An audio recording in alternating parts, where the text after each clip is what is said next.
Hi everyone, this is Fraser with the School of the West. Thanks for watching another film study with my brother Anthony. Hope you enjoy. Hi everyone, welcome to another film analysis with School of the West. I'm Fraser, this is Anthony, and we're going to be talking about Troy from 2004, directed by Wolfgang Peterson, starring Eric Bana, Brad Pitt, Orlando Bloom, one of our favorites that we saw growing up. Yeah. For me, the great thing about Troy that's always stuck with me is it was my first kind of experience with the Homeric epics and that whole thing. Yeah. And I remember our grandpa, after we had seen that movie when we were young, he gave you his college paperback copies that he used in college of the Iliad and the Odyssey. They were like turquoise? Yeah, Yeah, I the remember turquoise those. edition. It was the Robert Fitzgerald translation, and that to me was this kind of magic moment because I didn't know really anything about those books besides that was the story behind the movie Troy, but it seemed so momentous that he was making it very momentous that he was giving you these books Yeah. and made it seem like this was a great rite of passage. Right, and we had to be 2004. I mean, I would have been, fifth grade probably. yeah, 10 maybe. Mhm. So I can't even imagine like being handed those books. Just the way they're written now, even as an adult, when I read them, there's a sense of awe Yeah, oh yeah. around that style. And so we probably had no idea what to make of those. No, we God, did. no. But it did kind of help me because then I was like, okay, I'm not necessarily up to this literature yet, but there was a lot of other alternatives out there to kind of get into the Homeric world as a young kid. So for me, I'm really indebted to the author of the Magic Treehouse series, Mary Pope Osborne. She wrote these Adventures of Odysseus. So she took the Odyssey books 9 through 12 or 13, which is where Odysseus is sort of recounting his adventures in the Mediterranean, and she made kids books out of them. Yeah. And they were really great. So that was kind of my start. And the first one was all about Odysseus in the Cyclops cave, which is like that's the story that everybody reads in school. Yeah. Yeah. So those really had a big impact. But the movie is so digestible. Mm-hmm.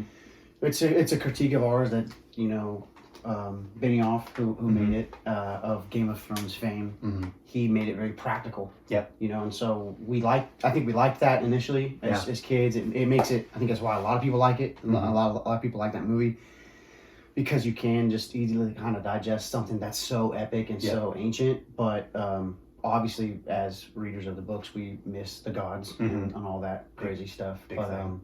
still, a great movie. Yeah. And especially for the topics we're talking about today.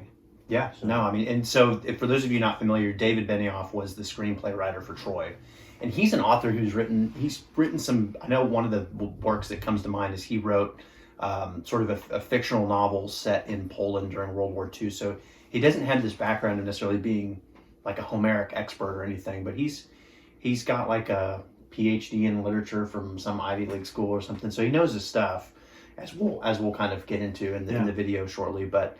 Benioff also wrote screenplays or scripts for Game of Thrones, that television show, and so he's familiar with adapting these big epics to the screen, and he did a good job with that. So, for those of you who might not be the most familiar with the plot of the Iliad is actually only covering about a 2 or 3 week period of the 10-year Trojan War. So it starts in the 9th year of the war. It's basically built on a feud between Achilles and Agamemnon, the king of the Greek coalition. And it's a sort of a domino effect. That feud between them leads to all these other events that happen, eventually culminating with the death of Hector at the end. But in the Iliad, you never see the Trojan horse. It doesn't include anything about Paris abducting Helen or any of that stuff. So Benioff had a really big task where he wanted to basically take the Trojan War, put it in one story. Yep. And I don't know what you think about this, but a lot of classical scholars who critiqued the movie were sort of upset that there weren't gods and goddesses in it. Because another thing about the Iliad is that you can make an argument that the human characters don't have any agency at all. Because on the battlefield, the gods are constantly coming down, turning invisible or disguising as people, and sort of manipulating the battle. But you get none of that in the Iliad. What's your thoughts on that? Well, obviously, I mean, I love psychology and I love Carl Jung. That's a huge influence on me. So when I look at that, I naturally want to interpret it psychologically or from a depth psychology perspective, which is what Jung would have done. And he saw the gods, the Greek gods, as archetypal images for our affective emotions that we couldn't control. So Ares is the most recognizable, the god of war and anger and like power, lust and rage. right? Well, so that was an embodiment that the Greeks, not say created, I would probably say they discovered psychologically within themselves that embodied everything, that was affective rage that we have that we can't control. I mean, everyone's been there when we're like enraged and out of control, and you do something that you look back, you're like, that was not me. Yeah. We've seen that scene play out in movies all the time. Achilles. I mean, yeah, absolutely. Yeah. So when you say, well, what do I make of that and its absence in the movie? Well, and you talked about there being no agency. When mythically, when the Greeks would make them actual figures that were conscious and thought, it does strip humans of their agency. But if Jung and the depth psychology perspective is true, really, well, yeah, they are stripped of it, because it gets into this conversation of, well, do we have agency with the powers that live inside us as far as our emotions? If you're not, and I think that plays into the moral of the story. Like Achilles, and like you mentioned, this prideful, arrogant feud with Agamemnon, it leads to rage that filters and bubbles over, and I feel like that's kind of, if not, you may not disagree, but I feel like that's at least part of the moral that people who, I mean, I think Hector was a good dude. Yeah. And he died basically. Granted, he was in war. He knew there were those chances, but he died because of, as a direct result of his rage, his pride, his arrogance. And so we get back to, well, Homer, whoever he was, represented that as Ares. Yeah. Benioff shows that as the rage of Achilles. Yeah. Played by Brad Pitt. So. But it's funny you talk about these different aspects of the psyche and how the gods represent that, because I think you could make an argument that Benioff is aware of that, because there's a really important scene between Briseis. In the movie, Briseis is a priestess of Apollo or the gods who's been taken captive by Achilles, and there's this conversation they have where she's basically scolding Achilles for being a soldier and thinks that there's nothing else to his psyche or his personality besides killing. And he starts to talk about, well, you honor the gods, right? You honor Zeus and Ares and Apollo. And she goes, yes, I honor all those guys. And then he says, do you also honor Ares, the god who blankets his bed with the skin of men he's killed? And she has to think about that and go, yeah, I guess he is one of the gods, and we do honor him. And so what he's kind of saying, I think, based on your argument, is that these are all aspects of the psyche that deserve recognition, or at least acknowledgement. I don't know. That's young Carl would be, happily puffing on his pipe right there. Yeah, he would completely agree with Achilles. Him and his students had a thing. One of his students, James Hillman, developed this. You have to care to carry to cure.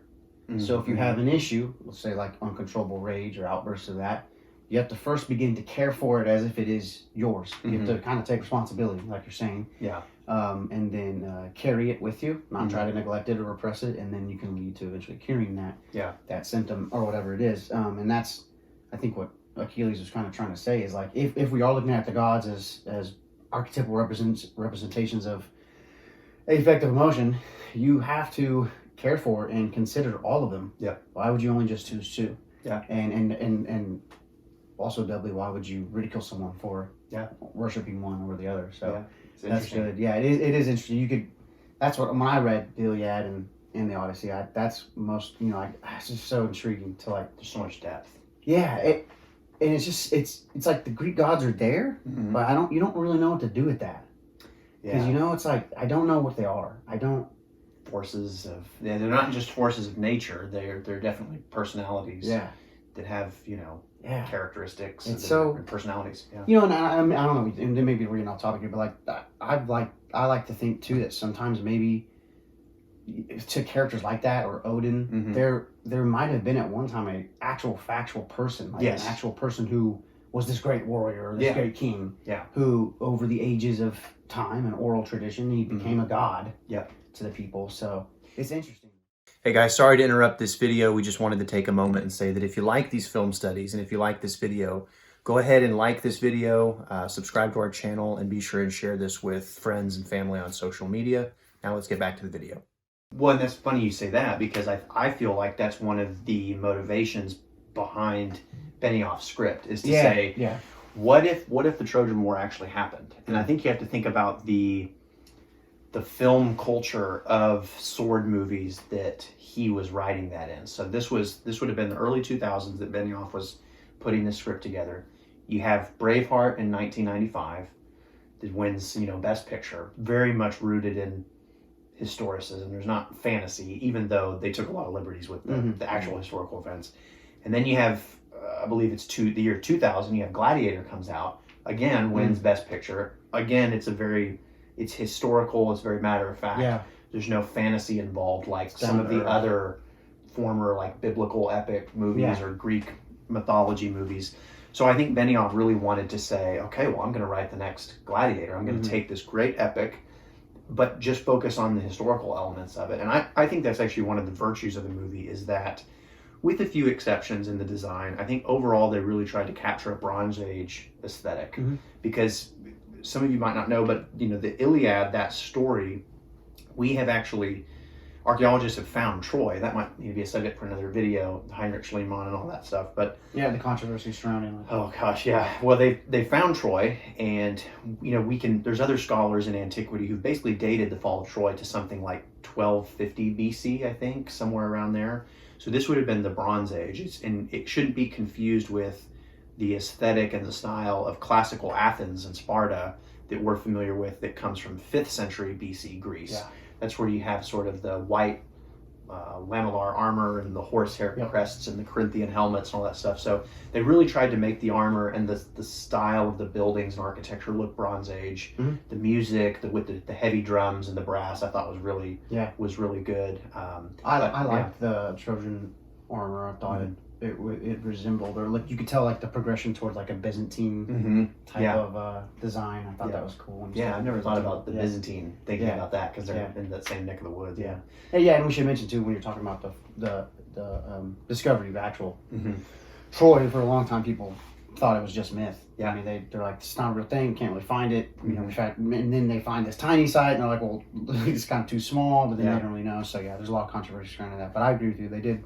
The aesthetics is very practical, very real. I think the only thing that's kind of a stretch is Achilles' armor. Yes, Achilles' armor is a little it's the leather and his sword too. It's all very like fantasy looking. So they sort of. Which who knows how much of that might have been Brad Pitt, wanting to put his own spin on things, but but no, I think for all of its flaws, it's still a good movie to introduce people to the story of the Iliad, because it does capture a lot of those important beats in the story. A couple of them that I'd really like to mention, they put in the duel between Paris and Menelaus from Iliad Book 3. You've got the battle between Petroglyphs and Hector, and then you've got the duel between Hector and Achilles, and so and also Priam at the end of the story coming to beg for the body of Hector back. It's a very moving scene, and most of that dialogue was kind of lifted right out of Homer. That scene where Priam begs for his son's body back. Are you? I have endured what no one on earth has endured before. I kiss the hands of the man who killed my son.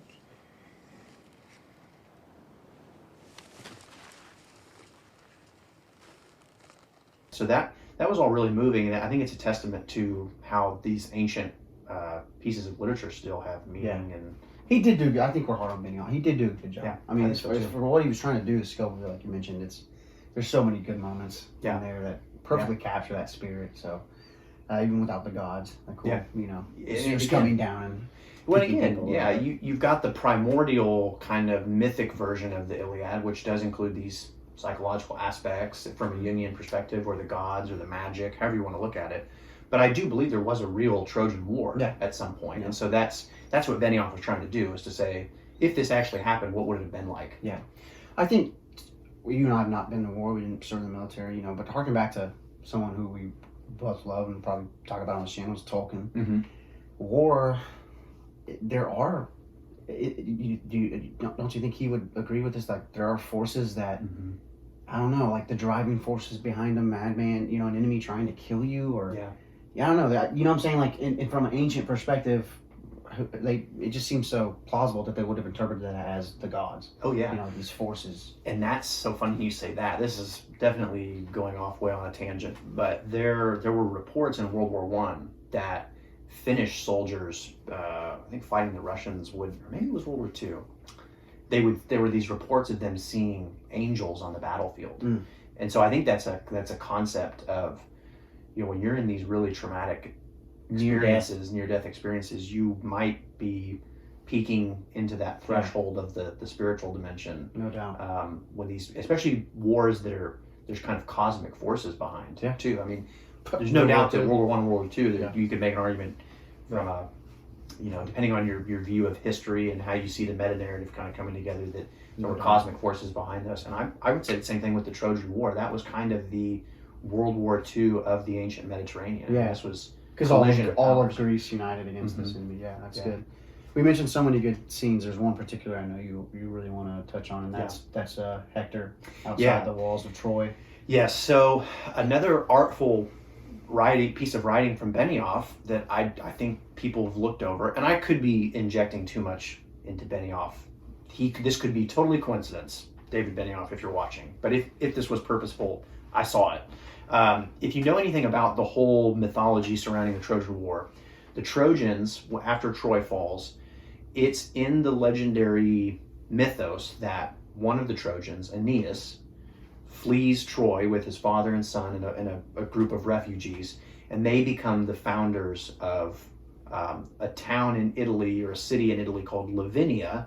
The descendants of Lavinia in Italy found Alba Longa, and the Alba Longans birth Romulus and Remus. Romulus becomes the founder of Rome. So it's a really long descent, but essentially the Trojans become the founders of Rome is sort of the story there. And that there's evidence for that myth. We have black figure vase paintings that go back to like 5th century BC in Etruria, the Tuscany region of Italy, that show the Aeneas story. So that tradition has been around for a long time, but it was really popularized by Virgil, Publius Vergilius Maro, the Roman poet, who created an epic in the 1st century BC called the Aeneid. It was around the time of Julius Caesar and Augustus Caesar that he wrote this, but it continues the story of Troy. It's about Aeneas fleeing Troy and becoming the founder of Rome. Well, there's this concept for anybody who studied the Aeneid called pietas. It's a Latin word, and we derived the word piety from it, but piety in English has kind of a different meaning than it did to the Trojans. In its simplest terms, it's a very complex word, but in its simplest terms, I would say you can imagine pietas kind of like a triangle. So at the top, you've got devotion to the gods. Then you've got devotion to your family, and then devotion to your country. So devotion to gods, family, and country. That's pietas. Well, there's this line in Troy, and it's so fitting for Hector to say this because he's the best of the Trojans who will eventually have this pietas concept, where the Trojan army kind of musters outside the wall of Troy. Hector is in front of the cavalry, and he stops them, raises his spear or something, and he says, "All my life I've lived by a code, and the code is simple. Honor the gods, love your woman, and defend your country." Well, what is that but pietas? He says, honor the gods, that's devotion to the gods. Love your woman, that's honor your family or devotion to your family. And defend your country, that's devotion to your family. So, Trojans! All my life, I've lived by a code. And the code is simple. Honor the gods, love your woman, and defend your country. Troy is mother to us all. Fight for her! It seemed like such a point in the movie where the action had slowed, and it was this pre-battle speech, and most pre-battle speeches in movies are kind of important. Yeah. And I just think it was interesting that Benioff slipped that in. I don't know what your thoughts on that. No, I think it's purposeful. I think he knew, and I think he's a well-read guy, and he's pretty learned. He's probably read the Aeneid, and he knew about that. And I think he did that on purpose to capture the spirit of what manhood looked like back then, and what it meant to be an actual warrior. And piety was such a huge part of it, as they meant it. Like you're saying with that triangle, it's a good analogy. It's something that, we're in America, and I immediately thought of when I saw that we were going to talk about that today, that there's a really good book in political philosophy called The Roots of American Order, written by Russell Kirk, and he's just trying to break down, how did we come to what were the ideas behind the finding of America? And he starts in Jerusalem, he goes to Athens, and then he goes to Rome.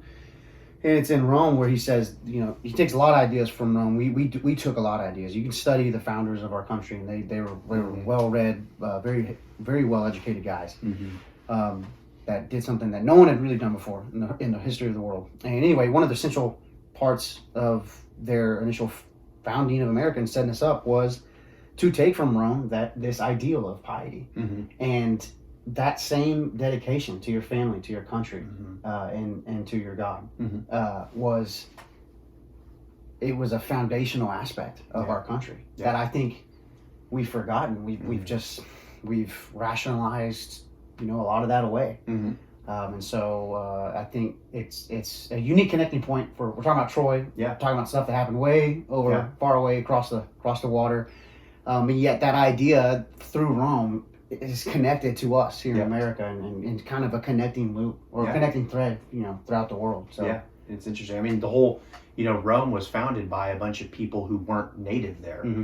And that's America. Yeah. I mean, because you have not only the Trojan refugees who become sort of the ancestors of the founders of Rome, but Romulus himself, when he establishes Rome on the Palatine Hill, he doesn't have a people. So he invites outlaws and bandits and refugees from the surrounding countryside to come inhabit. And then there's the famous story of the rape of the Sabine women, where they sort of seize their brides to sort of begin to create a people. But that sort of element to the Roman foundational myth, I think, carried over to America, where it's a very come as you are. You don't, anybody is welcome here in all its ugliness, ideally. And I think that's just a fundamental aspect of the nature of humanity. And when we study history long enough, that all is connected. Yeah. So that's good. That's I love that part. Hector's morals. Oh my gosh, yeah. It's like we look at Achilles. Yeah. That maybe be a good thing to discuss too as we close. It's like, who are you supposed to root for? I think I know who you root for. Oh yeah, you. But and I think it maybe the answer to that question, there's no right or wrong. It's just kind of more a reflection of who you are. So you have to look at it differently. I think Benioff did a really good job of taking something from Homer, which is Homer portrays Hector very admirably in the Iliad. There's no denying it, and people have known that for years. G.K. Chesterton has a funny quote where he says, "Plenty of people are still named Hector today, but you never meet anybody named Achilles. You just never do, and there's a reason for that." Yep. So, it's just so interesting. Now, Homer, in my opinion, does a good job in the Iliad where he's not going to inject his moral criticism on anything that happens. No. I've always described Homer as kind of like a hidden camera or a game camera. He's simply capturing what's there. It's a very passive. Yes. It's almost like a documentary filming. Yes. He's just capturing, and you don't really get a lot of Homer's criticism. I think there's arguments you could make that you do in some places. It'd be very little and subtle. Yes. And Benioff, let me back up. So Homer, when Hector gets killed, or when Hector kills Petroglyphs, which will lead to his death, the only reason he kills Petroglyphs is that the Trojan army is advancing too far on the Greek camp. And Hector at one point, I think, is told by either one of his generals or one of the gods, disguised as one of his generals, "You've pushed the Greeks back far enough. You pull back."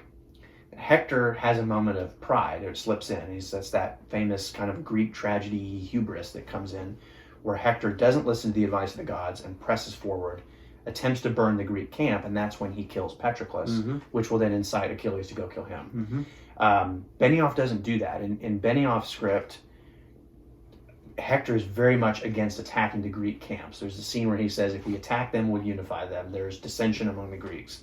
But it's Priam and other Trojan generals who kind of, not conspire against Hector, but they're the ones who outvote him, and they make him press towards the Greek camp. So I think you could make an argument based on that change to the story that Benioff is also wanting us to root for Hector. I mean, that's my thought. He even cast a guy that kind of looks like him. Yeah, I know, right? Eric Bana. Eric Bana does look kind of I always think that's interesting. Like sometimes, did you know that George Lucas with Luke Skywalker? His name George means Earthwalker. Yeah. So it's like Luke, and his name's Lucas. Yeah. So it's his name backwards. Yeah. It's like he's Luke Skywalker. Yeah. It's so interesting. I think it's interesting when writers make characters like that. I don't know.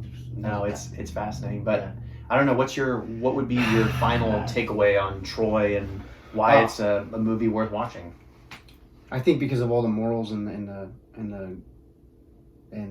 moral narrative inside of it, which is, it keeps coming back to pride. I think as a man, it's an especially important film. on a surface level, you're gonna love it just for the action, the violence, the badassery of Achilles and Hector, and who doesn't like seeing warriors and sword fighting. I think it can speak to. I mean, we enjoyed it at 10. Yeah. You know, so I think it doesn't matter what age you are, what background you're from, you're gonna like the movie. Yeah.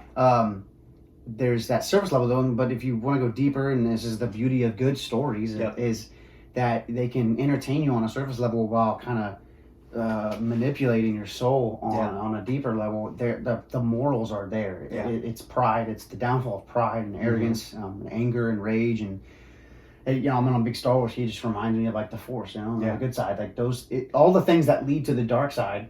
Achilles is plagued by. Oh yeah. And then as you mentioned too, like the true story factor. He in that spark too. There's pride. So must see if you're a male, especially or whatever gender you are. It's just for its morals and on so many layers, so many levels. Yeah, I think and it's one of those movies that it doesn't work. It doesn't try to glorify war, I would say. I mean, that sounds pretty dumb to say because you're like, well, this is an action movie that's all about war and it's going to make money off of war. But I think if you look deeper, like you said, look past the surface level of this being just an entertaining action movie, there's some interesting commentary on war and the traumatic effects of it and what it does to a man. You know, especially where Hector there's that scene where Hector has just found out that Paris has abducted Helen, and he says, you know, Paris makes this sort of rash statement that he's prepared to die for Helen, and Hector's like, have you ever seen men dying or watched them dying? He's like, well, I have. I've seen men dying. I've watched them dying. I've heard them dying. I've killed men. Yep. And there's nothing glorious about it. There's nothing poetic about it. And that's the arrogance of boyhood youth. Yes. In Paris. Right yes, there. exactly. And that's a man, an older man, his older brother having to tell him. Yeah. I sorry to cut you off. I just keep thinking like this movie is, I don't want to separate, you know, whole gender, but it's as far as a man, I feel like it's so important. Yeah. It's one of those formative movies, I would say, a good rite of passage movie. Yeah. Yes. Just like you getting the Iliad and the Odyssey seemed like a rite of passage thing, which, you know, call us kooks about Western literature, but for a long time, going back to ancient Greece and Rome, a part of a boy's education was to memorize extensive passages of the Iliad, Odyssey, and later the Aeneid in Rome. And it was just kind of soaked into the subconscious. I mean, you find graffiti inscriptions of the first line of the Aeneid, Autima virumque cano, written, you know, in graffiti all over the place in Roman archaeological sites. So these stories were so foundational to someone's upbringing. Yeah, and I just like the poetic irony of it all, that one of these books that our grandpa gave you as a kind of rite of passage was the Iliad and Odyssey, because we'd seen Troy. So it's got a lot of flaws, right? If you're looking for it to be a page-by-page adaptation of Homer, and there's, you know, all sorts of criticisms you could make in the style and everything, but overall, I would say Troy for me is a great movie that I enjoy watching, especially when you sort of zoom out and look at the broader category of Greek and Roman movies, and they're very hit or miss, and it's hard to find some good ones, and I would say Troy is definitely one of those. It's not Clash of the Titans. No, it's not those Clash of the Titans adaptations. And you got Josh Groban with Remember at the end. So Josh Groban's pipes at the end with the epic song. Yeah, that's good. And one plug I would want to put in, if you've never seen this, is the director's cut of Troy. It does have a temp soundtrack. So for some reason, the director's cut, it has music from Planet of the Apes and all. It's like a temp score, because they never. There was something with the composer. Ended up being, they probably switched at the end. It was James Horner. James Horner, yeah. But anyway, the director's cut has some really great scenes going back to how the movie tries to capture the Bronze Age aesthetic.